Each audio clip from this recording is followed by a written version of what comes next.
दानाने आणि असत्याला सत्याने जिंकता येते असे सांगणारे विश्वव्यापी प्रभुत्वाचे प्रकाशदाते, सबंध विश्वाला शांतीचा संदेश देणारे महाकारुणिक तथागत गौतम बुद्ध. सत्ता संपत्ती आणि राज्य मिळवण्यासाठी अनेक राज्यकर्त्यांनी स्वतःचं रक्त सांडलं. सत्ता संपत्ती आणि राज्य मिळवण्यासाठी अनेक राज्यकर्त्यांनी स्वतःचं रक्त सांडलं, परंतु लोककल्याणासाठी ज्यांनी आपलं घर सोडलं ते म्हणजे सिद्धार्थ गौतम बुद्ध. त्यांच्या चरणी या ठिकाणी मी विनम्र अभिवादन करतो. शवावर चढलेल्या शब्दांना आकार उकार वेलांटीची कितीही पत्र वाटली तरी ती जिवंत होत नाहीत. त्याचप्रमाणे अस्थिर झालेल्या समाजाच्या बोथट झालेल्या संवेदना कितीही जिवंत केल्या तरी त्या जिवंत होत नाहीत. ज्याप्रमाणे एखादा शिल्पकार शिल्पावरती हजारो घाव घालतो आणि एक शिल्प निर्माण करतो, असेच काही शिल्पकार आपल्या समाजामध्ये असतात. त्यांचं जगणं किंवा मरणं हे समाजासाठी असतं, त्यांचं जगणं हे समाजाचं उरणं असतं आणि त्यांचं उरणं हे समाजाचं जगणं असतं. ते जगण्या किंवा मरण्यासाठी संघर्ष करत नाहीत, तर अशी माणसं संघर्ष करतात जगण्या मरण्यातील उरण्यासाठी. आणि अशाच संघर्षातून साकारलेले समाजाचे शिल्पकार म्हणजे विश्वरत्न भारतरत्न परमपूज्य बोधिसत्व डॉक्टर बाबासाहेब आंबेडकर यांच्याही चरणी या ठिकाणी मी विनम्र अभिवादन करतो. असं म्हणतात, पैदा ना होता हो मसीहा तो खुशियों का सिलसिला ना होता. अरे पैदा ना होता हो मसीहा तो खुशियों का सिलसिला ना होता.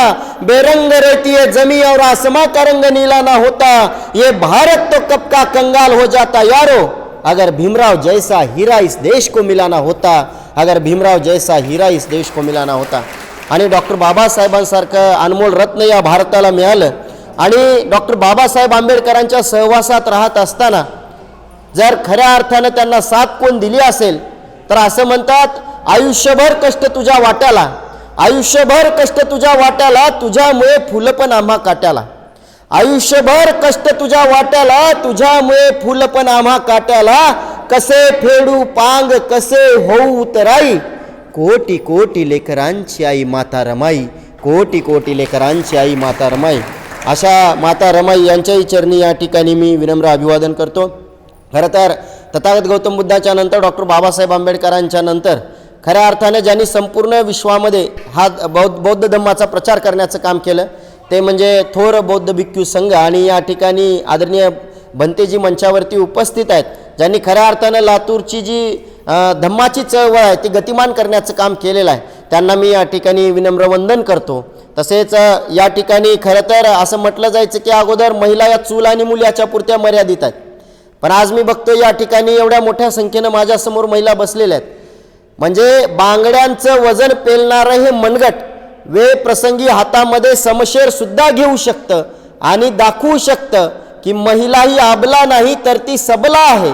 आणि सबला असणारी प्रत्येक महिला कुठल्याही समस्येचा तबला वाजवू शकते. हे दाखवून देण्याचं काम ज्यांनी केलं ते म्हणजे प्रज्ञा महिला मंडळ. आणि खरं तर त्यांचे मी या ठिकाणी धन्यवाद व्यक्त करतो. आणि पहाड़ से जो टकराता है उसे तूफान कहते हैं, पहाड़ से जो टकराता है उसे तूफान कहते हैं और तूफान से जो टकराता है उसे युवा कहते हैं. असे वंचित बहुजन युवा आघाडीचे जिल्हा उपाध्यक्ष या ठिकाणी विशालजी वाहुळे, निलेशजी बनसोडे, तसेच सुगतजी सोनकांबे आणि धसवाडीकर भैया सगळेजणच या ठिकाणी उपस्थित आहेत. आणि खरं तर रमाईंविषयी बोलणं हे खरं तर अर्ध्या तासात एक तासात पूर्ण होणारं काम नाही. रमाई हा फार मोठा विषय. आताच भंतेजींनी सांगितलं की भावनिकतेने समजून घेण्याचा तर विषय आहेच, परंतु त्याचसोबत प्रॅक्टिकली समजून घेण्याचा विषय आहे. बघा, आपण ज्यावेळेस सायकल चालवतो तेव्हा त्या सायकलला 2 चाकं असतात. मला असं वाटतं की डॉक्टर बाबासाहेब आंबेडकर आणि माता रमाई ही त्यांच्या संसाराची जर त्यांचे जे संसार आहे ते संसार जर आपण सायकल समजली तर त्या सायकलचं जे पुढचं चाक असतं ते म्हणजे डॉक्टर बाबासाहेब आंबेडकर आहेत. आणि मागचं चाक म्हणजे कोण असतील तर त्या माता रमाई आहेत. पुढचं जे चाक असतं त्या पुढच्या चाकावरती हँडल असतं, त्या हँडलवरती ठरवलेलं असतं की कुठल्या दिशेला सायकल घेऊन जायची आहे. परंतु मागच्या चाकावरती कॅरियर असतं आणि त्या कॅरियरवरती आपण रोज काय करतो तर त्याच्यावरती जे काही आपल्याला सामान लागतं ते सामान आपण त्या कॅरियरवरती ठेवून घेऊन जात असतो. म्हणजे ओझं पेलण्याचं काम कशावरती असतं तर मागच्या चाकावरती असतं. आणि मला असं वाटतं डॉक्टर बाबासाहेब आंबेडकर आणि माता रमाई यांचा जे संसाराचं ओझं होतं ते संसाराचं ओझं खऱ्या अर्थानं पेलण्याचं काम कोण केलं असेल तर ते फक्त आणि फक्त माता रमाईने केलेलं आहे.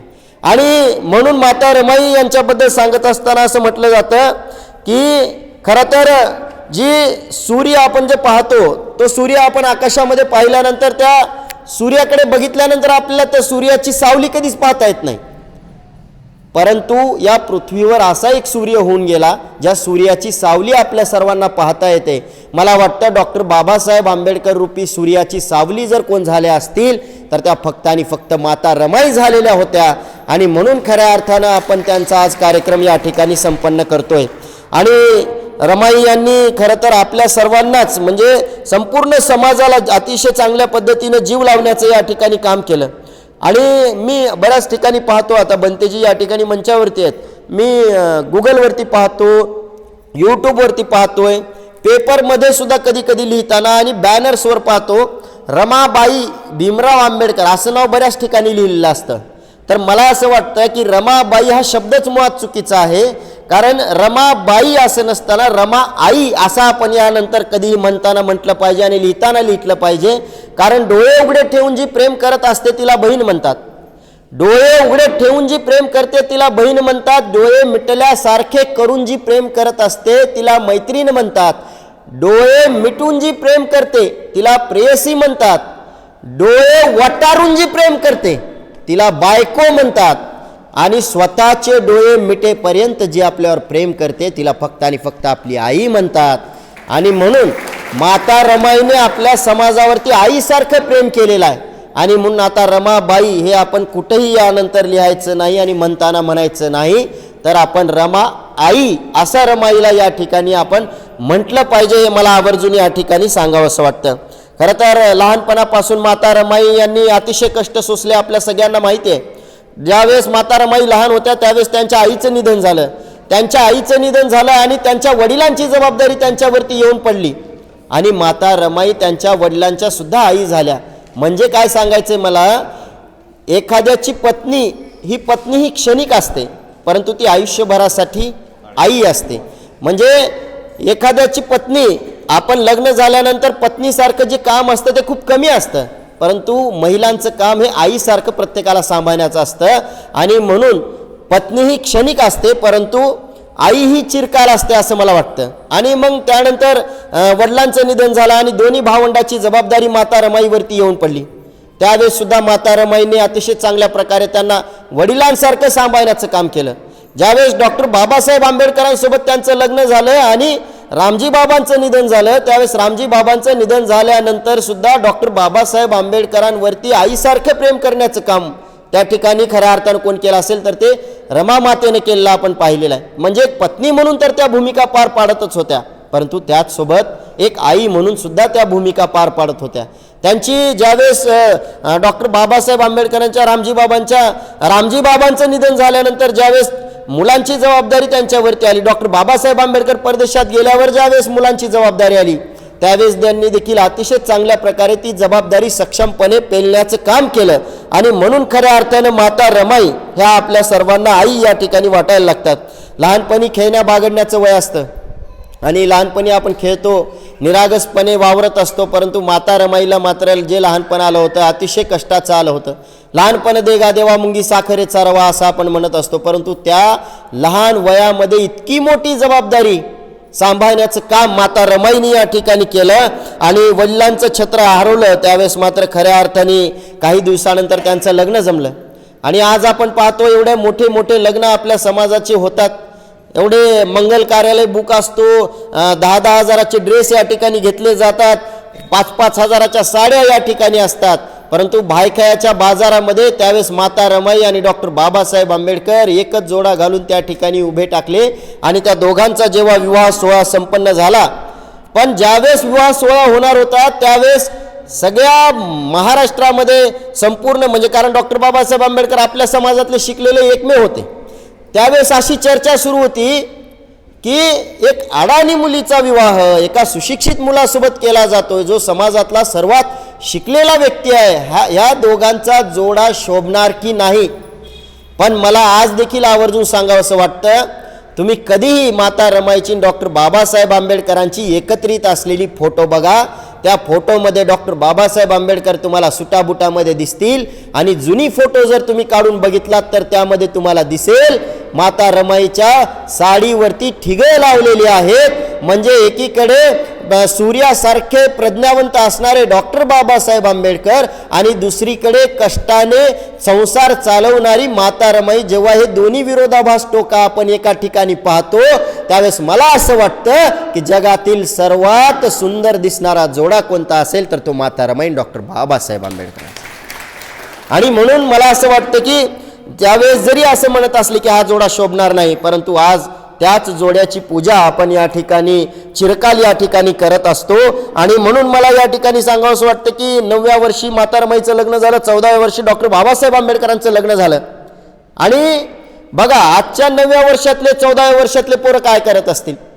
आपण पाहतो गाड्यावरती फिरतात, 14, 15, 16 झाल्यानंतर. आज आमचे पोरांना टेन्शन कशाचं येतं, आज आमच्या पोरांना आई वडील काय करतात याचं टेन्शन येत नाही. सैफ अली खान आणि करीनाला तैमूर नावाचं पोरग झाले, त्याला जुलाब लागला की आमच्या पोरांना फार टेन्शन येतं.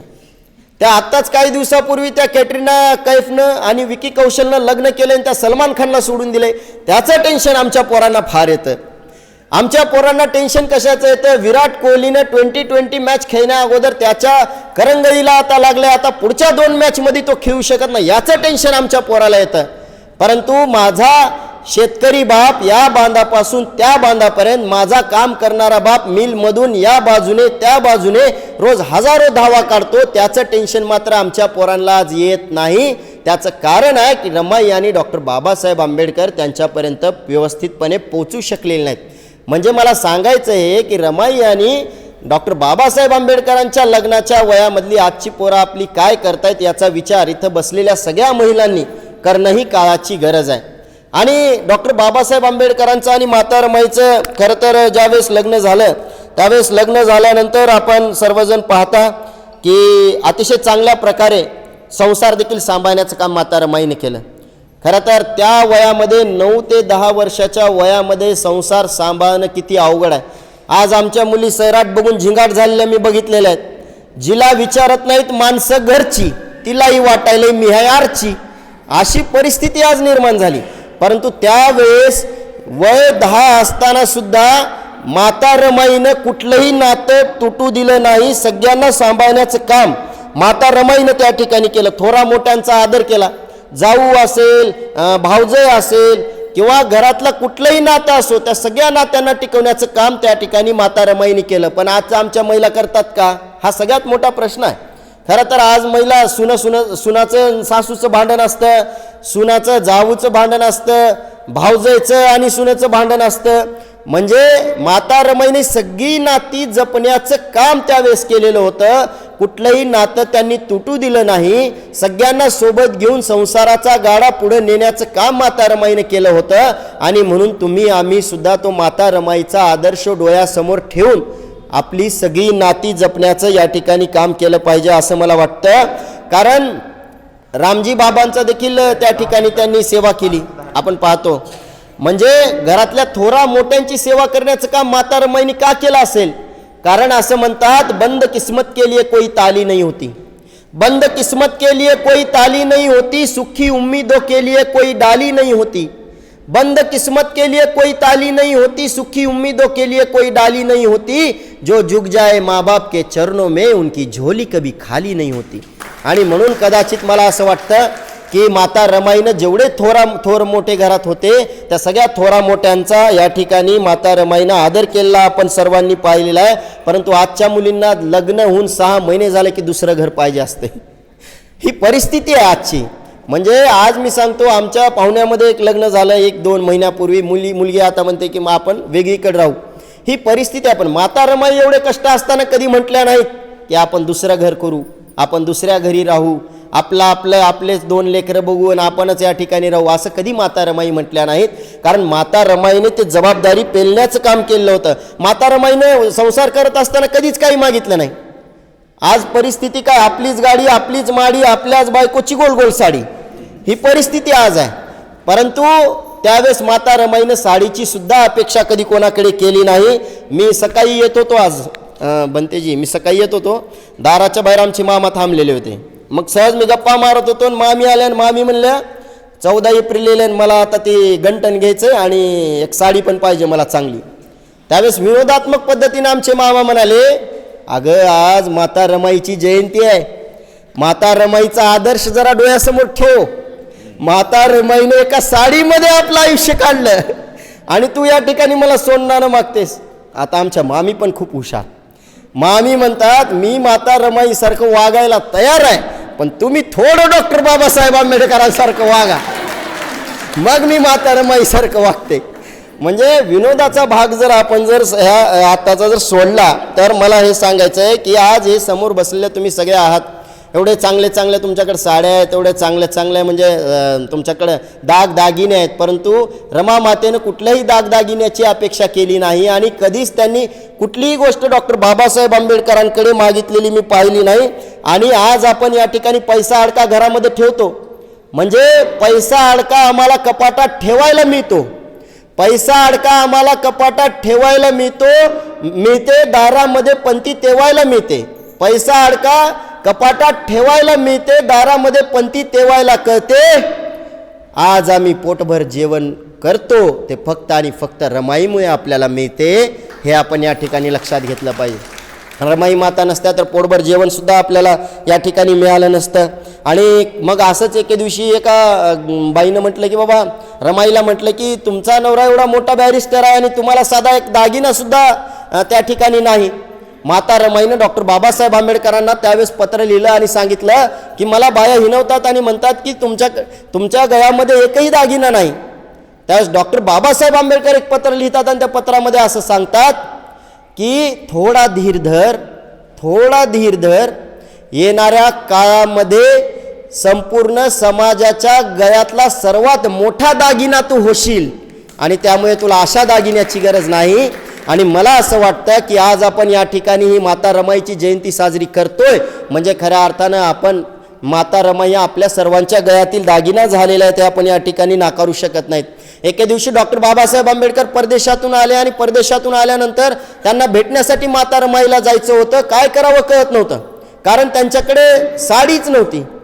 घरामध्ये चिंतेमध्ये माता रमाई बसल्या. तितक्यात मग डॉक्टर बाबासाहेब आंबेडकरांच्या बहीण मंजुळा त्या ठिकाणी आल्या आणि मंजुळाने म्हटलं काय अडचण काय, तर त्यावेळेस त्या म्हणल्या की आज परदेशातून साहेब येत आहेत आणि मला लेवायला साडीसुद्धा नाही, नेसायला साडीसुद्धा नाही. तर त्यावेळेस मंजुळा आतमध्ये गेल्या आणि त्यांनी एक साडी आणून दिली. त्यावेळेस माता रमाईने ती साडी घेतली नाही, कारण माता रमाईमध्ये स्वाभिमान जिवंत होता. तशाच माता रमाई बसून राहिलेल्या होत्या, काय करावं कळत नव्हतं. आणि बघता बघता त्यांची नजर एका कपाटाकडे वरच्या बाजूस पेटीकडे गेली. पेटीच्या वरती एक फेटा ठेवलेला होता आणि तो फेटा दिलेला होता तो म्हणजे राजर्षी छत्रपती शाहू महाराजांनी डॉक्टर बाबासाहेब आंबेडकरांना त्यांच्या सत्काराच्या वेळी. तो फेटा दिसल्यानंतर त्यांना आनंद झाला. त्यांनी तो फेटा काढला आणि तो फेटा साडी समजून त्यांनी गुंडाळला आणि माता रमाई डॉक्टर बाबासाहेब आंबेडकरांना भेटण्यासाठी गेल्या. त्यावेळेस भेटण्यासाठी गेल्यानंतर प्रचंड मोठ्या प्रमाणामध्ये गर्दी त्या ठिकाणी होती. माता रमाई एका कोपऱ्यामध्ये बसून राहिल्या. डॉक्टर बाबासाहेब आंबेडकरांची नजर त्यांच्याकडे गेली आणि डॉक्टर बाबासाहेब आंबेडकर त्यांना दुरून पाहिल्यानंतर ते जवळ गेले आणि ते म्हणाले की रामू तू इकडे का नाही आलीस. त्यावेळेस माता रमाई बघा, माता रमाई किती प्रगल्भ होत्या. माता रमाई असं म्हणतात की इतके वेळ झालं, कितीतरी उशीर झाला, ही माणसं तुमच्यासाठी रांगेमध्ये उभा टाकलेली आहेत, लाईनमध्ये उभा टाकलेली आहेत. अगोदर माझ्यापेक्षा सुद्धा त्यांचा तुमच्यावरती जास्त अधिकार आहे. मी तर तुम्हाला कधीही भेटू शकते. आणि म्हणून या ठिकाणी माता रमाईंनी नंतर बाबासाहेबांना भेटल्या. म्हणजे इतका संयम जर कोणामध्ये होता तर मला असं वाटतं तो फक्त माता रमाईमध्ये होता. आणि तो संयम आपण या ठिकाणी पाळणं अतिशय गरजेचं आहे. म्हणून आपण माता रमाईकडून काय शिकायचं, तर माता रमाईकडून आपण संयम शिकला पाहिजे. माता रमाईकडून आपण वेळप्रसंगी काय केलं पाहिजे हे शिकलं पाहिजे. माता रमाईकडून आपण काय शिकलं पाहिजे, तर माता रमाईकडून आपण स्वाभिमान शिकला पाहिजे असं मला या ठिकाणी वाटतं. आणि त्यावेळेस आपल्याला माहिती आहे की काही दिवसांपूर्वी आता नोटबंदी आली होती. नोटबंदीमध्ये अनेक महिलांनी, म्हणजे आता मी माझ्या घरी ज्यावेळेस आईला पैसे मागायचो, मम्मी जरा 500 रुपये दे, मला जरा काम आहे, 1 रुपया नाही म्हणायची, कुठून देऊ तुला पैसे. त्या दिवशी मोदींचं भाषण झालं सर 8 वाजता. आजपासून नोटा बंद म्हणल्यानंतर मला 50 फोन आले असतील मम्मीचे, कुठं आहेस लवकर ये, नोटा बदलून आणायच्या. मी म्हणलं नोटा तर मी मागितल्यावर कधी निघाल्या नाहीत ना, आता नोटा कुठून येत आहेत. तर नंतर पुन्हा घरी गेल्यावर कळालं पिठाच्या डब्यात, साखरेच्या डब्यात, डाळीच्या डब्यात, असं करून एवढ्या मोठ्या नोटा त्या ठिकाणी माझ्या हातामध्ये दिल्या आणि म्हणली की बदलून आण. म्हणजे सांगायचं काय की एखादी महिला घरामध्ये काम करत असताना ती आपला संसार चांगला चालावा म्हणून पैसे थोडे पैसे जमा करून ठेवत असते. मला असं वाटतं माता रमाईने सुद्धा त्यावेळेस ते काम केलेलं होतं. असं बरेच जण म्हणतात की माता रमाई अडाणी आहेत, परंतु मला वाटत नाही माता रमाई अडाणी आहेत म्हणून. कारण सकाळी दिवस उगवण्याच्या अगोदर त्या ठिकाणी शेण आणि गौऱ्या थापायला जायचं, आपल्या पतीची इज्जत जाऊ नये म्हणून पुन्हा संध्याकाळी शेण गौऱ्या थापायला जायचं, त्याच्यातून सगळे पैसे जमा करायचे आणि त्या सगळ्या पैशातून जमलेल्या पैशातून घर चालवायचं आणि पुन्हा त्यातून काही पैसे मनी ऑर्डरला पाठवायचे. हे सगळे एका महिलेला जमत असेल, हे रमा मातेला जमत असेल, तर रमा माता अडाणी असू शकतात का? मला वाटतं रमा माता कधीच अडाणी नव्हत्या. तर एखाद्या गणित पारंगत असणाऱ्या माणसाला सुद्धा लाजवेल इतकं चांगलं काम माता रमाईंनी केलेलं होतं. कारण गणितामध्ये आपल्याला काय शिकवलं जातं? गणितामध्ये आपल्याला काटकोन शिकवला जातो, गणितामध्ये आपल्याला लघुकोन शिकवला जातो, गणितामध्ये आपल्याला त्रिकोण शिकवला जातो. परंतु माता रमाईने आपल्याला दृष्टिकोन शिकवलेला आहे आणि तो दृष्टिकोन फार महत्त्वाचा आहे असं मला वाटतं. आणि माता रमाईचा तो दृष्टिकोन प्रत्येकाने या ठिकाणी जपणं ही काळाची गरज आहे. तुम्हाला माहिती आहे का, डॉक्टर बाबासाहेब आंबेडकर हे माता रमाईला कधीच त्यांनी रमा असं म्हटलं नाही, तर माता रमाईला डॉक्टर बाबासाहेब आंबेडकर हे रामू म्हणायचे. तर रामू का म्हणत असतील? त्याचं कारण असं आहे, रामू हा पुरुषवाचक शब्द आहे. म्हणजे आपण पुरुषांना म्हणत असतो रामू. पुरुषांसारखं काम माता रमाई करतात आणि पुरुषांसारखंच कणखरपणे घर सांभाळतात. आणि त्या ठिकाणची जी परिस्थिती होती तेव्हाची ती पुरुष सत्ताक होती आणि त्या पुरुष सत्ताक जी परिस्थिती होती त्याला छेद देण्यासाठी डॉक्टर बाबासाहेब आंबेडकर खऱ्या अर्थानं माता रमाईला रामू या नावानं हाक मारायचे. म्हणजे अगोदर स्त्रियांना पायातलं पायतन समजलं जायचं, चूल आणि मूल याच्या पुरती स्त्री मर्यादित आहे असं समजलं जायचं.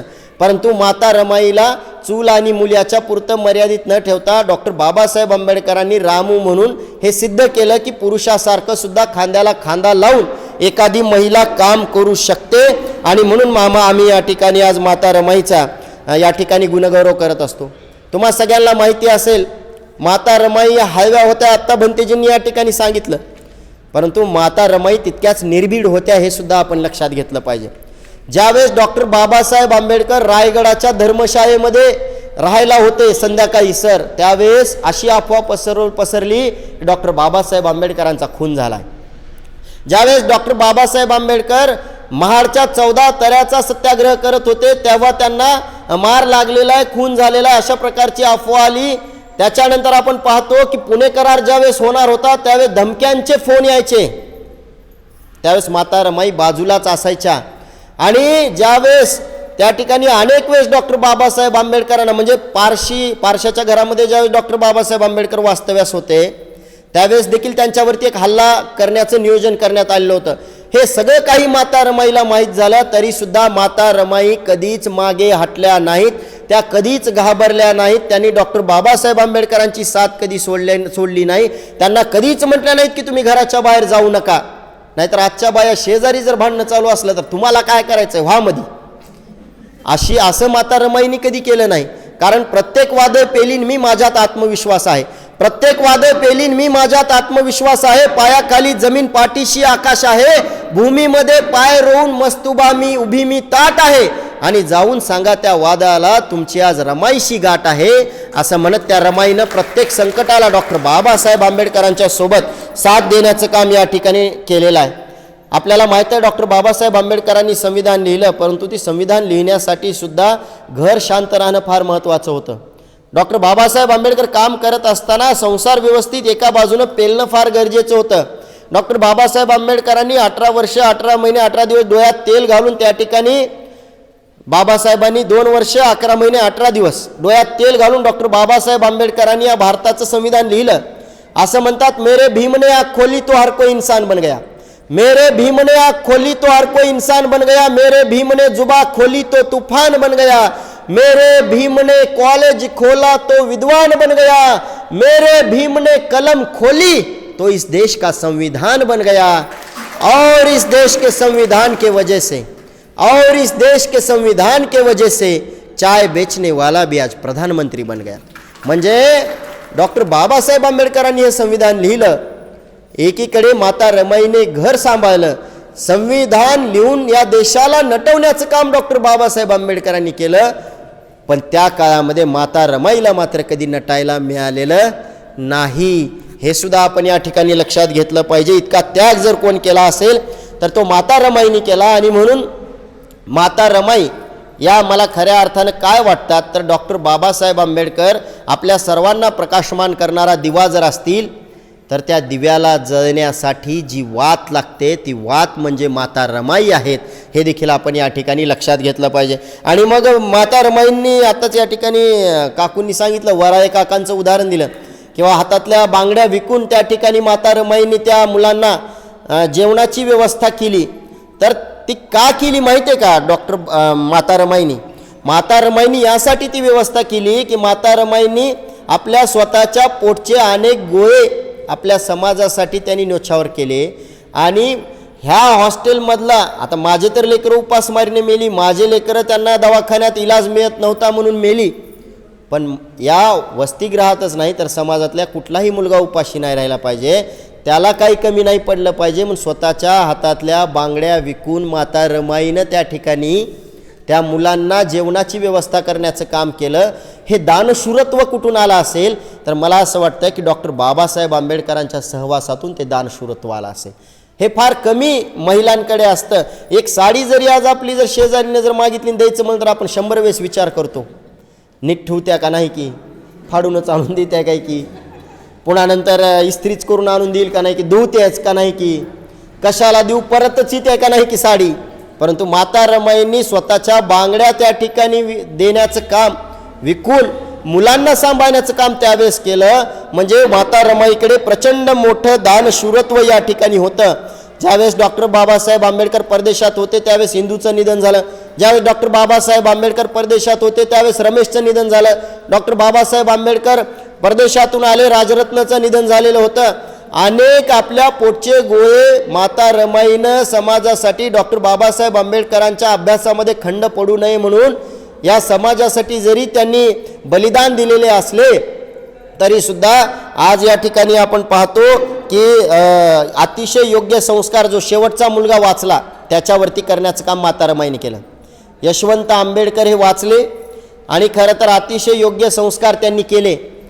बघा मला सांगा, त्यावेळेस डॉक्टर बाबासाहेब आंबेडकर हे मंत्रीसुद्धा झालेले होते. म्हणजे यशवंत आंबेडकरांच्या तारुण्याच्या काळामध्ये यशवंत आंबेडकर हे घरामध्ये बसून ऐशोआरामात जिंदगी जगू शकले असते, परंतु त्यांनी धम्माच्या प्रचाराचं काम हातामध्ये घेतलं.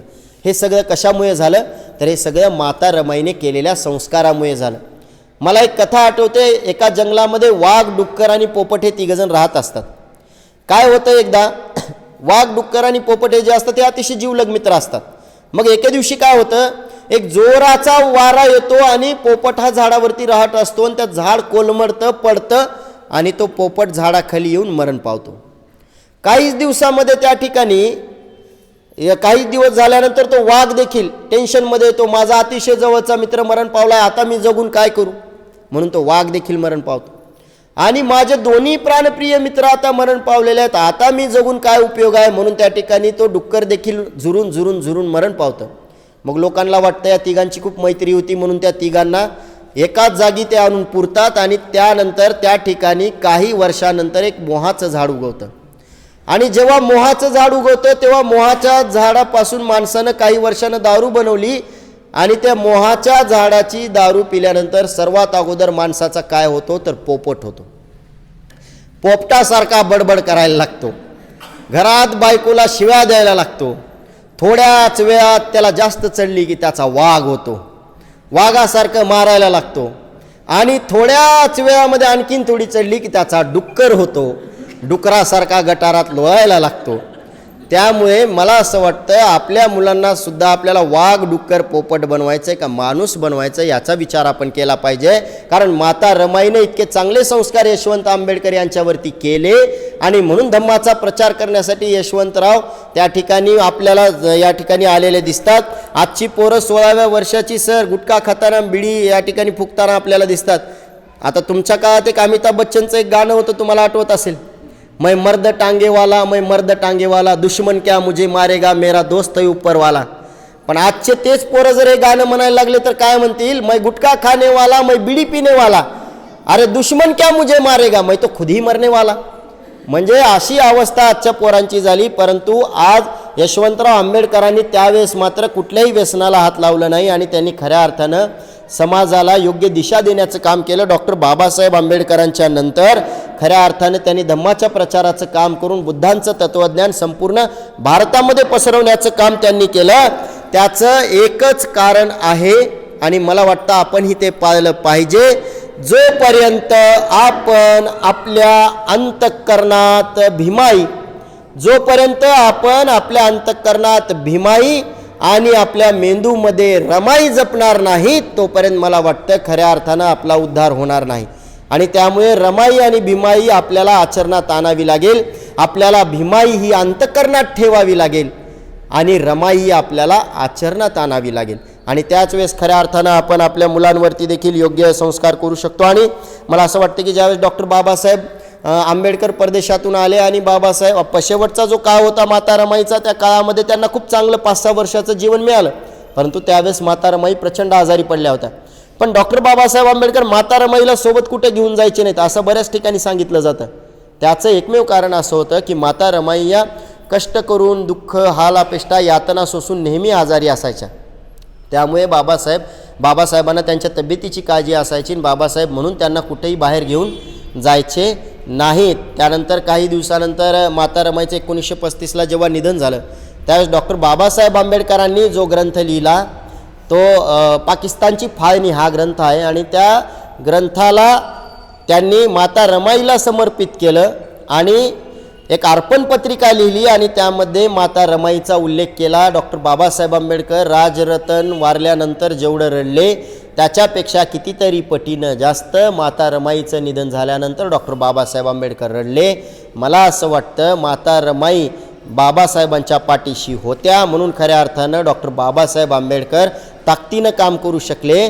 असं म्हणतात, जिस तरह चांद की खूबसूरती के लिए चांद पर दाग होना ज़रूरी है, जिस तरह चांद की खूबसूरती के लिए चांद पर दाग होना ज़रूरी है, जिंदगी जीने के लिए इज्जत और शोहरत का होना ज़रूरी है, इज्जत और शोहरत के साथ दौलत का होना ज़रूरी है, उसी तरह किसी भी कामयाब मर्द के पीछे एक औरत का होना ज़रूरी है.